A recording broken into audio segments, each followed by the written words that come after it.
શું બનાવ્યું મમ્મી આ? કેપ્સિકમ ને ડુંગળીનું મસ્ત મજાનું રસેદાર શાક. ઓહો, મસ્ત બનાવ્યું. કેવી રીતે બનાવ્યું? એડ શીખવાડું તને હેડો. એનું જો સિંગદાણા શેકીને લઈ લીધા, કોતરા ના કાઢીએ તો એ ચાલે, અને થોડા વઢિયા લઈ લીધા. ચવાણું લઈએ મિક્સ તો એ ચાલે, જે લેવું એ લઈ લેવાનું. હવે એના પીસી દેવાના. સ્વીચ ચાલુ નહીં.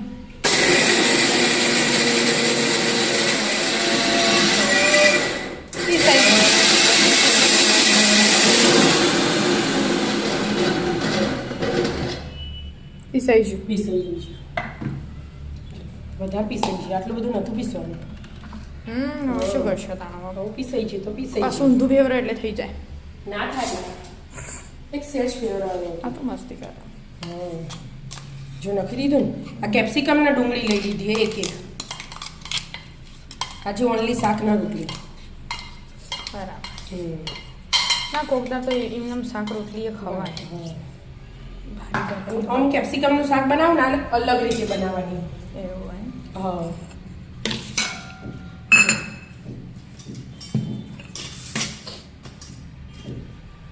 મરચું તીખાસ માટે લેવાનું. હળદર, આ શાકનો મસાલો ને એ જ કરી દઉં. હળદર અને ધાણા જીરું તો વધારે, ગ્રેવી વાળું શાક હોય ને એવું એટલે. અને મીઠું બધું મિક્સ કરીને આમાં નાખી જ દેવાનું. તો નાનું શાક આટલું જોશે મીઠું, એટલે આ નાખી દીધું બધું. હવે બધું મિક્સ કરી દેવાનું. જો તેલ મૂકી દઉં ગરમ કરવા.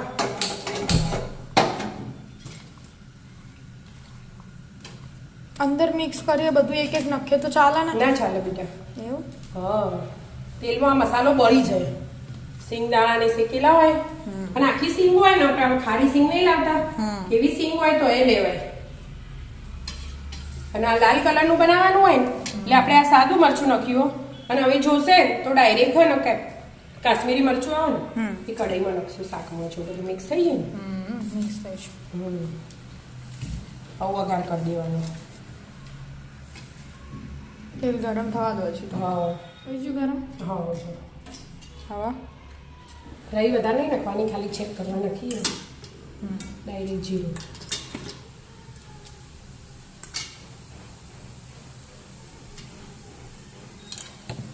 હિંગ, લસણ. 2 મિનિટ લસણ ચડવા દેવાનું. સીધા લીલા મરચાં એ ફૂટી પેલું બીજળું આવ્યું હોય ને મરચાંનું, એટલે ગેસ ધીમો કરી દીધો. હવે આ મસાલા બસાલા કશું કરવાનું હવે તેલમાં બધું મિક્સ કરી દેવાનું પહેલાં.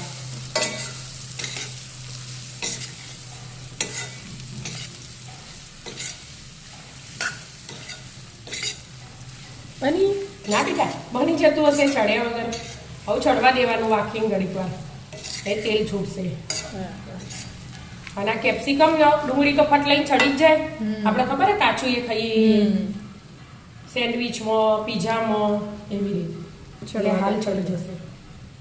ચડી રહ્યું તેલ છૂટ્યું ને થોડુંક હતું તો એ આવું કઈ લેવાનું? ના ટીકા આવું ના ખવાય.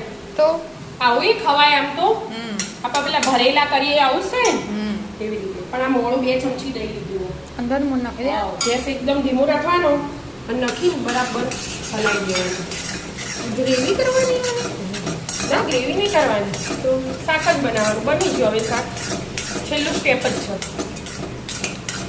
બરાબર ચડવાનું થઈ ગયું બધું એક રસ. મસાલો પકી ગયો. હવે તમે પાણી રેડવું હોય તો રેડો, અને ના રેડો ને હમણાં આમ ચડવા દો ને તો એ ચાલે. આપણે થોડું વેડીએ. 1 ચમચી, 1 વાટકી જેવું પાણી રેડવું. અડધું ગ્લાસીનો મતલબ એ જ. હા, 1 વાટકી ગળો અડધો ગ્લાસ ખાણો. લાલ બનાવવું હોય તો કાશ્મીરી મરચું નાખવું ને તો ચાલે. એવું આર્યો કલર તો ગમાય એવું. હવે તેલ છૂટો પછી છેલ્લે નાખી નાખું. અત્યારે તો ચડવા દો, તેલ છૂટો એટલે વાર તો છૂટી ગયું હશે. ચડી ગયું ને મસ્ત રસાવાળું થઈ ગયું ને એટલે કાશ્મીરી મરચું પીળું હતું ને એનું લાલ કરી દીધું. થઈ ગયું ને મસ્ત શાક એકદમ અલગ એકદમ ટેસ્ટી કેવું દેખાય સારું દેખાય સારું દેખાય હવે લીલા ધાણા તૈયાર 10 મિનિટમાં શાક બની હવે જમવા બેસી જઈએ લઈ જવાનું રેડો તા હા રાધે રાધે રાધે રાધે